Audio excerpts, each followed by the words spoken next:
Quête de Paul Labrosse et Rizlen Selika pour Kat et compagnie. On est de retour avec vous, Magali Berda, bonsoir. Bonsoir.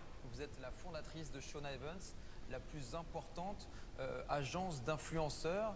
On rappelle quelques chiffres, 60 salariés, 3 millions d'euros de bénéfices. Vous êtes fier de ce que vous avez accompli, de ce que vous faites aujourd'hui avec cette agence? Alors oui, je suis fière parce qu'on a développé beaucoup de belles choses. Là, on a montré beaucoup de négatifs, mais Shona Evans, c'est aussi beaucoup de positifs. Vous avez montré quelques exemples qui sont vraiment minimes, mais il y a aussi énormément de petites entreprises qu'on a aidées à démarrer, d'entreprises qui aujourd'hui ont embauché, ont créé de l'emploi. Alors vous êtes très critiqué. Nous, on a démarré notre complément d'enquête sur les arnaques supposées des influenceurs et de Shona Evans bien avant que la polémique prenne toute cette ampleur, avec notamment le rappeur Booba qui vous prend pour cible depuis quelques semaines. Sur le fond, est-ce que certaines de ces accusations sont justifiées? Alors, sur Booba, non, parce que Booba a commencé à m'attaquer sur toute autre chose que les placements de produits et j'ai vécu quand même un mois de cyberharcèlement intense. Enfin, j'ai toujours un harcèlement en meute, hein, c'est quelque chose de très compliqué à vivre et à comprendre. On a en effet pu consulter la plainte que vous avez déposée. Il y a effectivement à l'intérieur plusieurs dizaines de milliers de messages haineux. On voit un exemple ici, des menaces de viol, référence à la Shoah également. Vous aviez déjà vécu ça et vous vous attendiez à vivre ça un jour? Non, les réseaux sociaux, c'est un monde nouveau pour moi. Quand j'ai atterri dans ce business en 2016, je ne faisais pas ça, je ne connaissais pas la télé-réalité ni les réseaux sociaux. Donc c'était assez violent. Je me suis rendu compte de ce qui étaient vraiment les réseaux. C'est un milieu qui est dangereux. C'est un peu l'effet boomerang? Non, je pense qu'on ne ne peut pas dire ça. À ce niveau-là, quand on appelle, quand je reçois des appels au viol, au meurtre, à la décapitation, etc., quand je le supplie d'arrêter, et c'est très humiliant pour moi et très rabaissant, et qu'il me répond au plus tu agonises, au plus ça m'excite, j'estime que il n'y a pas de, enfin là, on n'est pas dans quelque chose de normal et on peut pas banaliser ça en fait. Alors on a parlé de la plainte que vous avez déposée pour cyberharcèlement. On va maintenant montrer une autre plainte, celle déposée par le rappeur Booba. C'est une plainte déposée contre X, mais c'est Shona Evans, votre société, qui est visée. L'avocat de Booba, Patrick Lugman, dénonce des pratiques commerciales trompeuses. Je cite, des influenceurs agissant pour le compte de Shona Evans font la promotion de produits sur les réseaux sociaux diffusés au plus grand nombre, qui s'avèrent être de pures arnaques. Il y a plein d'exemples de produits contrefaits ou alors jamais livrés. Au total, 27 marques qui sont pointées du doigt. Et il y a 7 influenceurs de votre agence, en plus de vous, qui sont visés. On en reconnaît quelques-uns, Jessica Thévenin, Maëva Guénam, enfin des gens qui ont été en tout cas dans votre agence. Et l'avocat de Booba explique qu'il s'agit d'une escroquerie complexe et organisée, centralisée par la société Shona Evans. En gros, pour lui, c'est un délit puni de 10 ans de prison. Est-ce que c'est une plainte qui vous fait peur? Alors non, parce que déjà, les 3/4 des influenceurs là ne sont pas dans mon agence. Et c'est un peu ce qu'a créé Booba, cet amalgame justement, de m'attribuer des marques avec qui on ne travaille pas, des influenceurs avec qui je ne travaille pas. Pour qu'on soit précis, du coup, donc, sur les 7 influenceurs en plus de vous, lesquels n'ont jamais travaillé pour vous? Non, mais Seth Daddy, j'ai travaillé il y a très longtemps avec lui, donc je pense pas que... Il nous a effectivement confirmé avoir travaillé pour vous. Oui, il y a très longtemps, bien sûr. C'était peut-être en 2017. Rim, je n'ai jamais travaillé avec elle. Maëva, oui, je travaille avec elle. Jessica aussi. Julien Tanti, je ne travaille plus. On ne travaille plus ensemble depuis 1 an. Ilan, on ne travaille plus ensemble. Et Félicia, je n'ai jamais travaillé avec elle. Donc à ce jour, il y a 2 influenceuses dans votre écran qui sont ce sont des cas passés, donc des gens qui ont travaillé pour vous. Comment vous expliquez qu'il y ait autant de cas de marques et de livraisons contrefaites, de livraisons jamais réalisées? Excusez-moi, je reprends. Vous montrez une page où il y a marqué 27 marques. Il faut savoir que je travaille avec en moyenne 3500 clients par an depuis 2016. Je vous laisse faire le calcul. Est-ce que le problème, c'est pas justement cette technique du dropshipping, le fait qu'on ait des influenceuses ou des influenceurs qui vendent des produits qu'ils ne connaissent pas, qui sont revendus finalement beaucoup plus cher qu'ils ne valent réellement? Il ne faut pas mettre tout le monde dans le même panier déjà, parce qu'il y a d'excellents influenceurs, il y a des très bons influenceurs, que ce soit en télé-réalité ou pas. Le dropshipping aujourd'hui, ça représente que 5% de notre chiffre d'affaires, ce qui est pas grand-chose. Depuis 2 ans, presque 2 ans et demi, on fait un vrai tri là-dessus. On a fait un vrai tri. Et là, ça représente 5% parce qu'on a arrêté quasiment Pour bien comprendre comment fonctionne le dropshipping, on va prendre un exemple et vous allez nous expliquer, c'est vous, en tant qu'influenceuse, qui avez fait la publicité pour une montre, c'était à Noël dernier. Alors, comme c'est bientôt Noël et que tout le monde est fan de ce genre de montre connectée qui coûte en général 200, 300, 400 euros, ça coûte une vraie fortune, je vous conseille de commander la Full Watch parce qu'on a réussi à obtenir une réduction incroyable.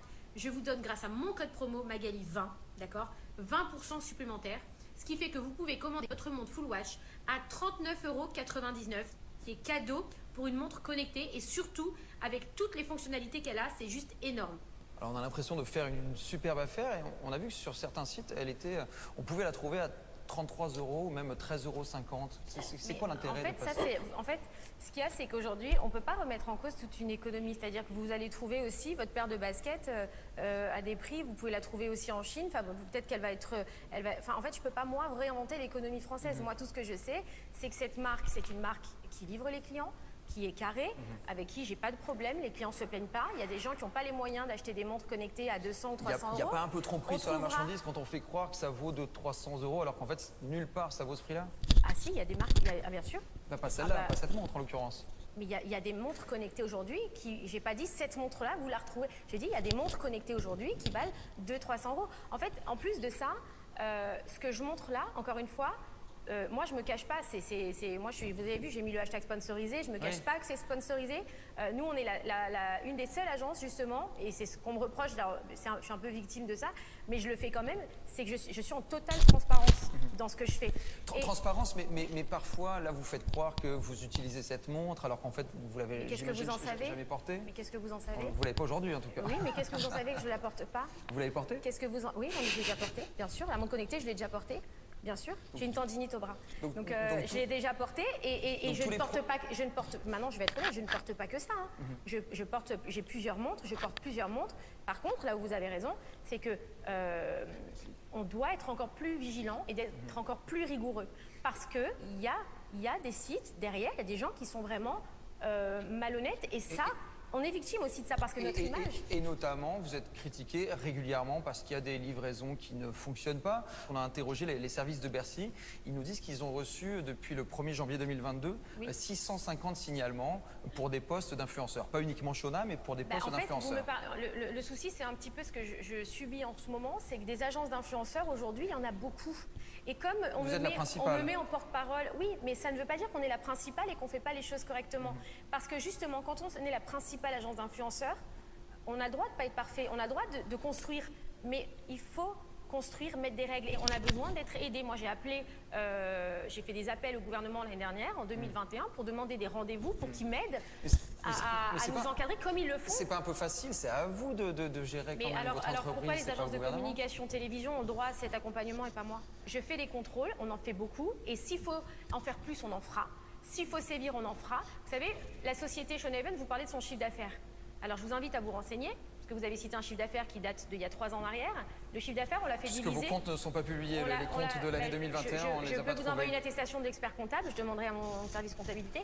On l'a divisé en 3. En 3. Tout simplement parce que, et j'ai de la demande, hein. On a de la demande, vous pouvez aussi, je peux vous montrer, parce qu'on a un tel taux de refus de site qui est énorme, parce que il faut sévir et il faut réglementer. Je le disais en début d'émission, on est ici dans l'ancien studio 103 de la Plaine Saint-Denis. C'est ici qu'a été tournée il y a 21 ans la première émission de télé-réalité, Love Story. Vous regardiez, vous, à l'époque, et vous imaginiez qu'il y aurait tout un secteur économique à créer autour? Non, j'étais pas du tout là-dedans. Et moi, aujourd'hui, je trouve que la télé-réalité, il faut le voir comme un divertissement. Il ne faut pas attendre de la télé-réalité que ce soit une émission politique ou c'est un divertissement.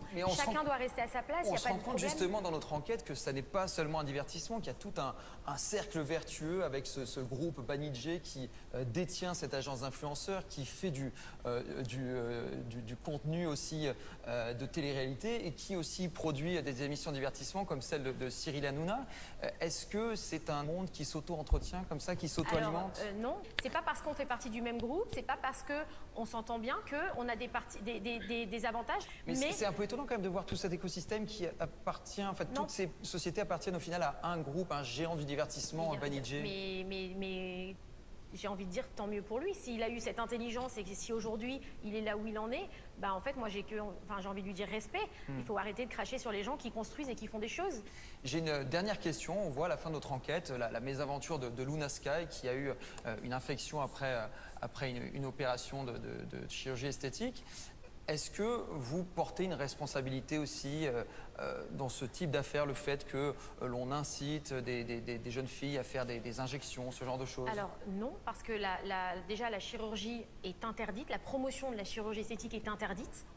C'est interdit, vous le savez. Nous, on n'en fait pas. Il n'y a aucun, et je vous mets au défi de trouver un seul contrat lié à Vous Shona faites Evans parfois de la promotion sur de la chirurgie pour de la esthétique. médecine esthétique et La pour les médecine, injections. alors non, on n'en fait pas. Ah, si, vous en faites. Non, non. Ah bah, si. Non, non.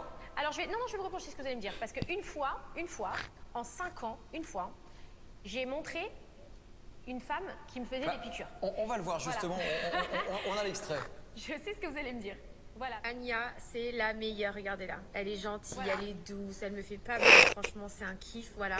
Donc toutes les femmes qui ont besoin comme moi, elle est en France encore demain si certains ont besoin et elle est à Dubaï à partir du 5 décembre pour ceux qui me suivent qui sont à Dubaï. Et franchement, c'est la meilleure. Alors, ça paraît anodin C'est comme pas- ça, mais c'est pas la promotion et je vais vous expliquer quelque chose. ça peut être de la promotion Non. de Alors, les réseaux l'exercice sociaux, illégal vous y de la montrez- médecine. non. c'est- Les réseaux sociaux, vous y montrez votre vie, d'accord moi, je ne me suis jamais cachée de faire des injections et Quand de vous faire la dites chirurgie. allez-y, Vous elle pouvez est à taper mon Paris nom, jusqu'à la fin de la Bouba. semaine. Mais j'ai le droit de dire ce que je pense. Moi, j'ai aussi des gens qui me suivent. Il y a des influenceuses. Par contre, ce n'est pas commercial. C'est-à-dire que j'ai payé et je n'ai pas été rémunérée. Donc, j'ai le droit aussi de dire sur mes réseaux Mais sociaux c'est un peu hypocrite, que je suis on fait pas la contente. différence. Là, Mais non. potentiellement, Mais vous savez, je vais vous dire, je fais, c'est là aussi vous êtes un peu dur parce que je fais 365 jours fois 365 de story, d'accord, depuis 5 ans. Voilà, j'ai montré une fois une piqûre et j'ai dit que j'étais contente de pas de cette bol, personne. c'est encore une fois une D'ailleurs- exception. Il y a beaucoup d'ailleurs- d'exceptions, en D'ailleurs, fait. le lendemain, j'ai des bleus qui me sont sortis. Si vous avez la story Et vous aussi. étiez pas contente. Et j'étais pas contente et je l'ai dit sur mes réseaux. Alors, vous doutez bien quelqu'un qui va vous payer pour dire quelque chose. Après, vous n'allez pas dire, non, je suis pas contente, j'ai des bleus, machin. Je l'ai dit parce que c'est normal de donner mon ressenti sur mes réseaux sociaux. C'était quelque chose qui me plaisait, voilà. Mais aucun, et je tiens à le dire, c'est important parce qu'on nous a attribué aussi des opérations chirurgicales, c'est faux. Et pas de médecine non plus. Donc esthétique. là, il y a quelques petites exceptions. Quand est-ce qu'il n'y aura plus d'exceptions? Quand est-ce qu'il n'y aura plus aucune story qui posera problème de la part d'influenceurs de Shona Evans? Mais écoutez, j'espère qu'il y en a quasiment plus, qu'il n'y en a plus. Et après, c'est des êtres humains. Malheureusement, je ne peux pas empêcher des êtres humains de vivre et des fois d'exposer des choses sur les réseaux qui ne doivent peut-être pas exposer. Vous avez raison. Mais après, je peux pas être. Vous pouvez pas aujourd'hui, enfin, me dire. C'est impossible de faire ça, c'est impossible. Et je ne peux pas être responsable non plus des autres agences, des autres influenceurs, de tout ça. On ne peut pas dire qu'il y a une personne aujourd'hui en Non, mais il y France, a des ça, problèmes chez d'autres agences c'est et pas on l'a normal. montré dans notre Oui, mais complément d'enquête de ce soir. Vous en parlez pas beaucoup. On va Oh, pas se ça- mentir, ça- hein, vous aimez bien c'est- plutôt me les attribuer à C'est une moi. bonne moitié du reportage. Mais bon, c'est pas grave. Ben, merci beaucoup en Merci tout cas à à vous. Magali Berda Pas de d'avoir souci. répondu à toutes nos questions Avec et pour plaisir. cet effort de transparence. Merci. Merci à vous tous de nous avoir suivis. La semaine prochaine, pas de complément d'enquête, ce sera Cache Investigation présenté par Élise Lucet. Nous, on se retrouve dans 15 jours avec un nouveau complément d'enquête et une question. Notre eau du robinet est...